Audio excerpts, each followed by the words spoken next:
Clarence Dalton stared at the rusted steel wall, his eyes fixed on a name buried beneath the dust, Nightshade Echo. It wasn't just an unfinished evacuation order. It was the code name for the woman he once loved and the promise he had never kept. Weeks earlier, a group of young explorers had stumbled upon an old steel door deep in the forest of Wyoming. They thought it was just another abandoned Cold War site. They were wrong. What they found was a forgotten underground bunker, sealed for decades, untouched by time. Jason whispered into the camera, "This isn't just a bunker. This is a command center, frozen in time, and on the far wall, beneath layers of decay, were hundreds of military orders left incomplete. They didn't know it yet, but they had just uncovered a part of history that was never meant to be found. During the height of the Cold War, fear didn't live in the streets. It lived in silence, in codes, in contingency plans written in rooms with no windows. One of the United States' most secretive military strategies at the time was a program called Continuity of Command, a network of hidden underground bunkers designed to preserve military leadership. In the event of a nuclear war, these were not your typical fallout shelters. They were fortified command centers, built deep underground, isolated from radio interference, EMP blasts, and foreign surveillance. One of the most classified among them was Site Echo 9. There are no official maps that show its location, no budget reports, no military photographs. It was built in complete darkness, figuratively and literally, under the guise of civilian infrastructure. Even the construction orders were signed under false names, passed through dummy contractors, and buried in mountains of decoy paperwork. What little is known now has come from former defense analysts and aging veterans who have begun to speak out carefully and with hesitation. They refer to sites like Echo 9 as shadow sites, facilities that technically didn't exist, but were fully operational and combat-ready. Site Echo 9 was constructed somewhere in the remote mountain regions of Wyoming. At a depth of approximately 90 feet underground, the base was self-contained, with a generator system powered by dual-fuel turbines, internal oxygen recycling, water purification, and blast doors capable of withstanding a 50-kiloton nuclear strike. Its purpose was singular: to serve as a last resort command center for launching retaliatory strikes, maintaining satellite communications, and coordinating allied defense efforts in case the U.S. mainland was hit. But Echo 9 was different. According to internal whispers, Echo 9 was not only a fallback operations post, it was also a classified coordination node for covert evacuations and intelligence extractions. That included high-value personnel, embedded agents, and civilian assets operating under deep cover. Then, in the early morning hours of September 5, 1971, Echo 9 received a signal. It wasn't a drill. The lights came on. The radios buzzed to life. Staff scrambled into action. Personnel were brought in from sleeper rotations. One message was repeated through multiple encrypted channels. Stand by for DEFCON 1 protocols. Operators at Echo 9 began uploading targeting data. Teams readied the strike response plans. A printed list of evac orders was sealed and handed to the commanding officer. And then, 90 seconds before execution, everything stopped. A final override came through. It wasn't coded. It came through a voice channel, a voice known to many. Direct from DC, the order was simple: all operations, stand down. Disengage immediately. This channel is now closed. No explanation, no debrief, no classification code, just silence. Within days, the bunker was decommissioned. Power was cut. The staff reassigned, transferred, or, in some cases, mysteriously discharged. All mentions of Echo 9 were scrubbed. Even internally, it became a ghost, a memory no one was allowed to acknowledge. Some say the site was dismantled. Others claim it was simply sealed and forgotten, not because of what it almost did, but because of what it almost revealed. And now, decades later, Jason and his team had walked straight into it. The first thing that struck them was the silence, deep, pressing, unnatural. Not just the absence of sound, but the weight of it. Like whatever had once moved through this place had been ordered to stop forever. Jason and his team, Lena, Marcus, and Troy stepped cautiously through the narrow passage that led from the steel entrance door into the main hallway. Their boots echoed on the concrete floor, covered in dust so thick it softened every step. Like walking through history, the bunker smelled of old metal, mildew, and something else, the dry, sterile scent of a place untouched by air for decades. A heavy blast door stood half open ahead, bent at the hinges, revealing a dim corridor beyond. On the wall beside it, faded paint stenciled in block letters read, "Communications, Alpha Section." Inside, they found what was once the primary comms room. The equipment was outdated by at least half a century, but mostly intact, radios lined. The walls, knobs twisted halfway, wires trailing like dried vines. A dusty world map stretched across the far side, pinned with colored flags and handwritten notes. Jason leaned in and saw names of places he'd only ever read about in history books: Berlin, Hanoi, Odessa. Some flags had been crossed out, others circled in red. Lena opened one of the drawers under the radio console and found a stack of papers, decoded message transcripts and tactical memos. Some were stamped top secret, eyes only, dated between 1969 and 1971. But what caught everyone's attention was what sat on a desk in the back corner of the room, an old military typewriter, still loaded with a sheet of thin, yellowed carbon paper. Marcus gently rotated the roller. A line of text emerged, faint but legible: Operation Backfire. Hold. Beneath that, one more line had been typed: Authorization pending. Echo 9 command. Tier for clearance. Jason stared at it, expression unreadable. They were ready to launch. "Something," he said quietly, and then someone told them to wait. They moved deeper into the facility.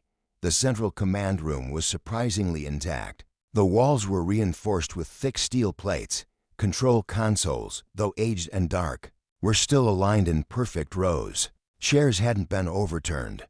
There was no evidence of panic. It was as if everyone had simply walked away. In the far corner, a faint blue light glowed softly behind a mesh panel. Lena leaned in. "That's a thermogenerator," she said. "Radioisotope. Type low power, but that's why the backup systems still work." The moment felt surreal. A forgotten command center, 90 feet underground, still pulsing faintly with life after half a century. Then they saw it. On the far wall, opposite the main console, was a dark steel panel, about 8 feet wide, bolted directly into the concrete. Rows of weathered documents were clipped to it in a grid formation. There were no labels, no signs, but Jason knew immediately, this is it. This is where they kept the orders. They stepped closer. Each paper was stamped with an operation name, a time, and a location. Most were typed, some handwritten, some were sealed with red wax. Every one of them was unfinished. Jason began to read the titles aloud. Activate Blackwing Protocol. Extract civilian asset. Nightshade Echo. Deploy SEAL unit to Black Sea coast. Stage intercept. Baltic Line. Initiate signal chain. Bravo. None of them were marked as complete. Then they noticed something else. Several of the orders had been crossed out in thick red ink, messy, fast, like someone had done it under pressure. Next to them, in shaky handwriting, was a note repeated more than once: mission canceled. Await debrief. The room fell silent again. Marcus turned slowly. This wasn't some random outpost. This place was active, and it got shut down fast. Lena knelt near the base of the wall and found a small, rusted lockbox half covered in dust. Inside were laminated protocol cards, each labeled in military code. One read, SEAL Team Deploy, Zulu Coastline. Another, Civilian Extraction, Nightshade Echo. She looked up. They weren't just preparing for war, she said. They were preparing to pull someone out, someone important. Jason didn't say anything. He was focused on the wall, his flashlight trained on the words Nightshade Echo. The name had clearly been typed, not handwritten. It was an official part of the order. It had been ready, and yet, it had never happened. They had found no records of cancellation, no notes of confirmation, no signed debrief logs, only that single handwritten message, await debrief. But no one ever came back. No one ever finished what was started. The wall had been waiting silently for over 50 years. And now, finally, someone was listening. After uploading a few carefully edited photos of the bunker, Jason posted the story on a Cold War history forum. He didn't share the exact location, only the details they had seen, the documents found, and the haunting phrase stamped across so many pages: mission canceled. Await debrief. The post barely stayed up a day before it exploded in activity. Dozens of comments poured in, theories, speculation, some clearly delusional. But among the flood of noise, one direct message stood out. It was from a user named Amelia Reed. Her message was short, but chilling. My grandfather used to speak about a place called Echo 9. Only once, but he stopped mid-sentence and left the room.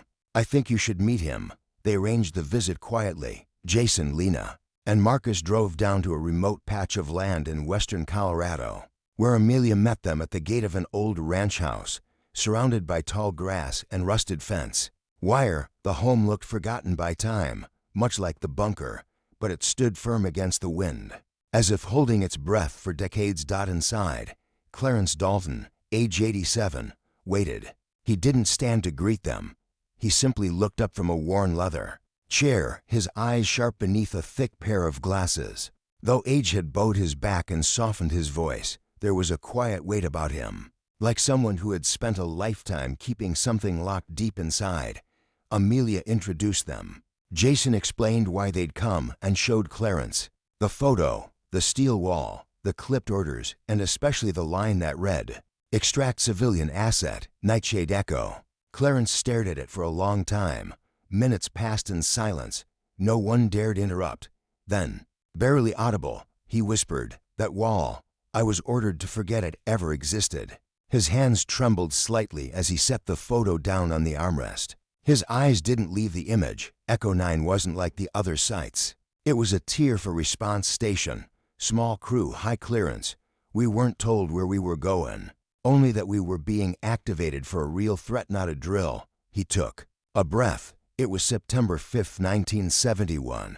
We received DEFCON 1 readiness. I was on comms duty. My job was to authenticate strike orders and input transmission sequences. And that morning, we got them. Jason leaned forward. "You got real launch orders?" Clarence nodded. They came encoded, full authorization tier. One response. We began prepping target sets. I typed the final line of execution. My hand was on the key. Then the voice came through, not encrypted, not via comms, straight voice line. I recognized it. We all did. It was someone from the White House. I won't say who, but they said, "All operations. Stand down, disengage immediately. This channel is now closed."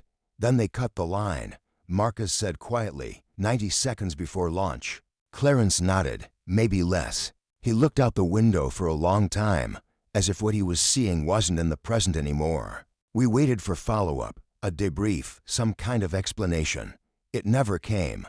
The next day, orders came in to lock the facility, seal the documents, and disband the team. No medals, no record. We signed paperwork that stripped our clearance and barred us from ever speaking of what happened. They dissolved us like we never existed. Lena asked gently, "Did anyone ever break that silence?" Clarence hesitated. One man tried. He disappeared. A year later, car accident, no investigation. He reached into a nearby drawer and pulled out a small envelope, yellowed at the corners. Inside was a patch, dark green cloth, stitched with a symbol none of them had seen before, a lightning bolt piercing a circle of stars. This was Echo 9's insignia, Clarence said. It was never registered, worn under the uniform, never displayed. Publicly, no one outside the station would recognize it. Jason turned the photo back toward Clarence and pointed at the line again, Nightshade Echo. The old man's face changed, softer now, his jaw clenched slightly. That wasn't a mission. That was a person. She was an asset, embedded in the Eastern Bloc civilian cover, deep ties, intel worth entire operations. But she was more than that. She was someone I loved before I was reassigned, before the silence. We were supposed to extract her during Operation Backfire. He paused. That's why I stayed at Echo 9. I wasn't just there to transmit orders. I stayed behind to make sure hers went through. Jason asked, "But the order was never carried out?" Clarence shook his head. They canceled everything, every name, every mission, hers included, and I was told to act like she never existed. That what we had never happened.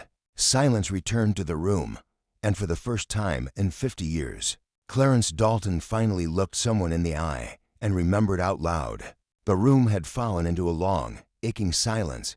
Outside, the Colorado wind brushed against the old, wooden walls of Clarence Dalton's home, but no one in the room moved. The only sound came from the slow ticking of a mantel clock, a quiet reminder of time ever moving. Even when memories refused to dot, Clarence leaned forward slowly and carefully, as if his body still obeyed a military rhythm, even after all these years.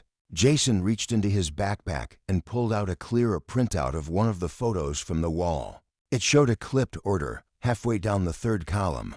The typewritten line, although faded, was legible: Nightshade Echo, Civilian Evac. Protocol, Shash-Tier to Priority, Secure and Extract by Zero Zulu.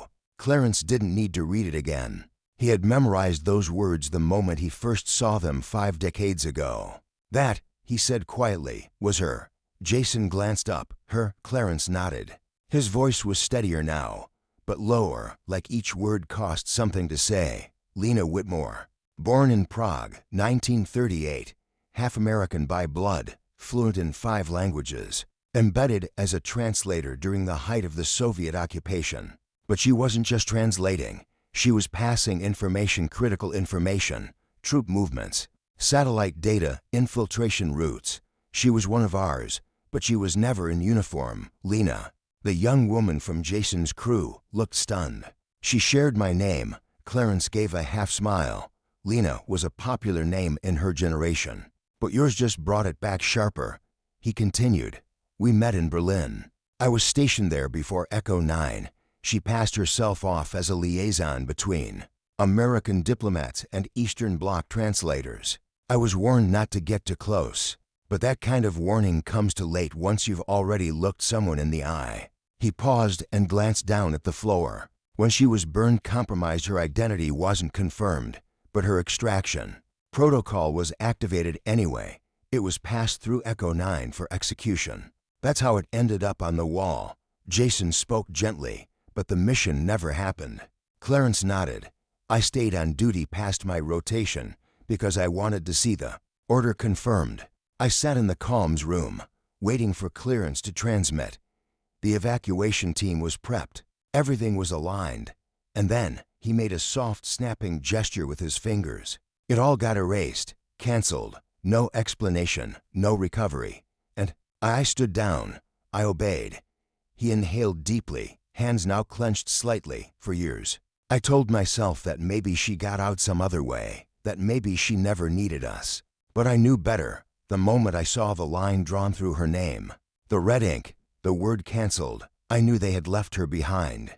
Amelia placed a hand gently on her grandfather's shoulder, but he didn't seem to feel it. His eyes were somewhere else, still fixed on the photo, still locked in that moment, that wall. Clarence whispered, holds my greatest failure not because I didn't act, but because I obeyed. The words hit hard. Jason didn't respond. None of them did. It wasn't the kind of statement you followed up. It wasn't regret. It was confession one that had waited too long for air. Clarence turned to Jason. You said it's still there, the wall. Jason nodded. It's untouched. We didn't take anything. Just photos. We thought it wasn't ours to remove. Clarence gave a slow, grateful nod. Good. It shouldn't be. Let it stay there. Let someone else see it. Let it mean something. Then, after a long pause, he added quietly, I was told to forget her. That the mission never existed. That she never existed. But the wall remembered. You found it.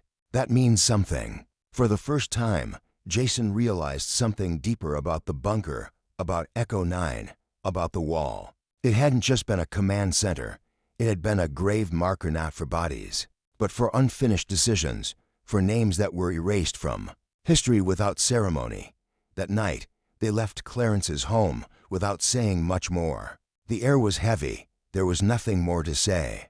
But Lena turned to him as they got back into the car and whispered, We have to go back, don't we? Jason nodded. Yeah, we do. Jason hesitated for days before posting the footage. He had hours of material, from the moment they cracked open the steel door, to the grainy footage of the wall, the clipped orders, the phrase Nightshade Echo lingering in the air like smoke. Every frame was haunting, every second pulsed with something heavier than just exploration.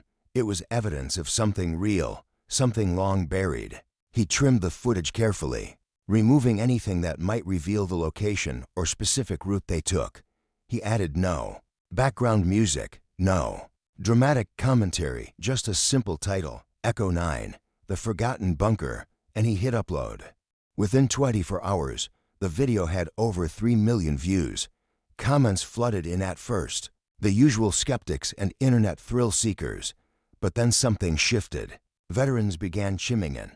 Men in their 70s and 80s left cryptic messages. Some mentioned shadow sites.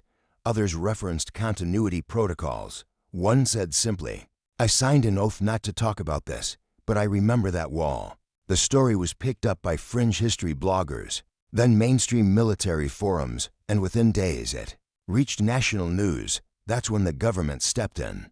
Within 72 hours of the video going viral, Jason received an official notice. The area had been declared federal property, now listed under the Department of Energy. Heavily redacted orders followed, restricted airspace, access closures, and signs posted at all visible trailheads leading into the forest. Satellite images began to blur out the region on mapping services to the outside world. It had become off-limits for environmental testing. Jason and his team kept quiet.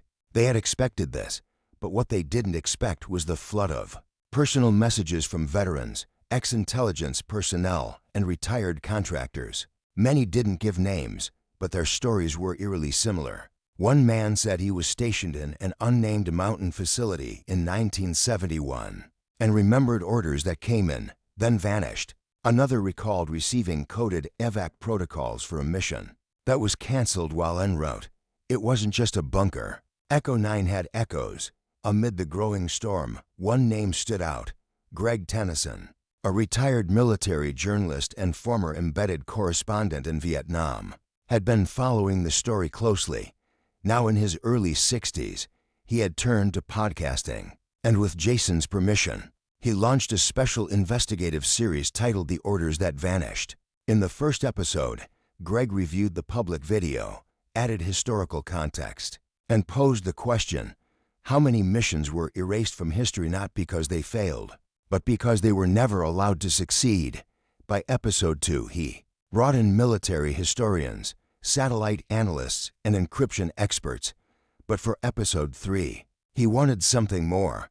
He wanted a witness, and there was only one man who had seen it all. Greg reached out to Clarence Dalton.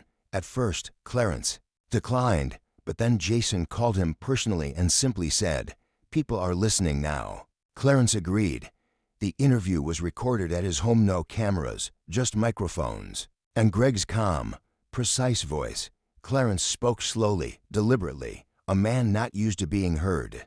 He recounted the morning of September 5, 1971, the order, the override, the cancellation, the silence that followed. He spoke of Lena Whitmore, codenamed Nightshade Echo, and how she was never recovered. "I don't know if she survived. I don't know if the mission would have made a difference. But I know this: the order was real, she was real, and someone, somewhere, decided she wasn't worth saving." The episode aired under the title The Name on the Wall. It became the most downloaded podcast episode that month. Public interest surged. Congressional aides began quietly requesting transcripts. Retired officers left anonymous voicemails for Greg's team. The story had moved beyond urban legend. It had entered historical pressure. And yet, through it all, the government said nothing, not a denial, not a statement, just silence. But Clarence had finally spoken, and that changed everything. 1 month after the interview aired, Clarence Dalton passed away peacefully in his sleep. There was no headline, no national moment of silence, just a short obituary in the local Colorado paper and a funeral attended by fewer than a dozen people, most of them family or neighbors too old to travel far. Jason and Lena drove up quietly, keeping a respectful distance. They didn't bring cameras. Didn't post anything. This wasn't part of the story anymore. This was the end of it. Amelia met them at the small church cemetery, tucked against the hills. Her eyes were tired but calm. The kind of calm that only comes after someone has been released from carrying something heavy for too long. After the service, she approached Jason with a folded letter in her hand. The envelope was worn, sealed with an old piece of string. On the back, it simply said, "For someone who finds the wall." Amelia explained that she had discovered it hidden behind the framed portrait of her grandmother, Lena Whitmore, the one that always sat untouched on Clarence's bookshelf. For years, no one had dared to move it. Inside the envelope was a short note, handwritten in tight, deliberate cursive. "If you see the wall again, tell Lena I waited. I waited until I couldn't anymore, but I remembered, and I didn't let them erase her." Jason read it in silence. Then he folded the letter again, slower than necessary, and slipped it back into the envelope, as if handling something sacred. There was nothing more to be said. A few weeks later, Jason and his team made one last trip to the bunker. Getting in was harder now. The path had been barricaded by federal fencing, and warning signs were posted every few yards, but they found a way around it. They always did. When they reached the steel entrance of Echo 9, it was just as they had left it.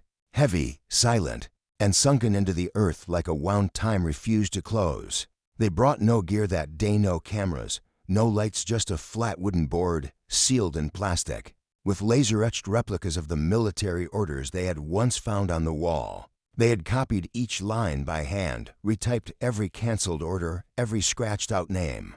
At the top, they engraved a final line, "For those who were left behind, and those who remembered." They mounted it just inside the entrance, bolted it into the concrete where sunlight barely reached. Then they stood in silence. It wasn't about closure, not really. History rarely gives closure to people like Clarence, people whose stories never made it into textbooks, whose love stories were cut short by classified memos and erased timelines.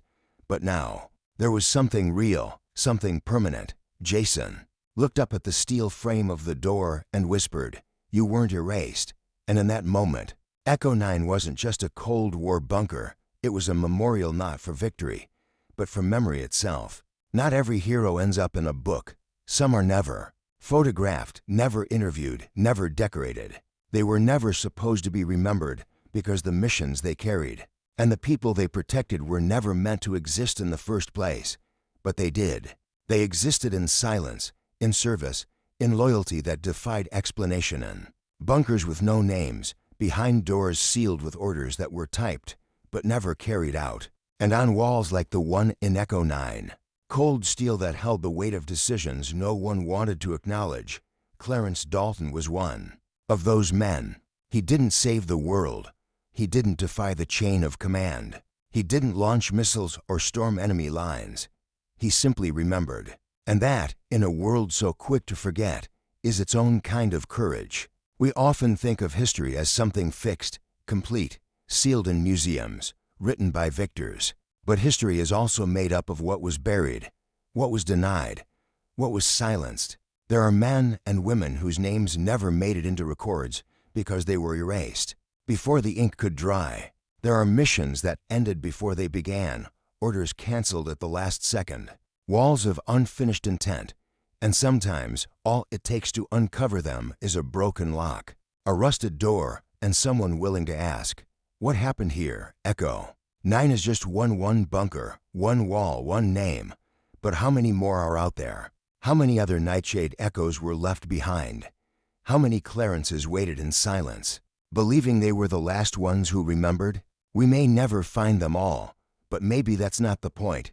Maybe the point is to keep looking, to ask the questions no one's dared to ask, and to carry the stories that were never meant to be told, not because they glorify war, but because they honor something deeper, loyalty without recognition, duty without reward, and love that endures even when forgotten. So, the next time you pass a rusted door in the woods or hear an old man whisper a name no one else recalls, don't look away. You might be closer to a forgotten truth than you realize. Thank you for listening to this journey. And if this story moved you, please like, share, and subscribe. Your support helps us continue sharing the stories that history almost forgot, but that still matter today because some walls shouldn't stay buried, and some names deserve to be remembered.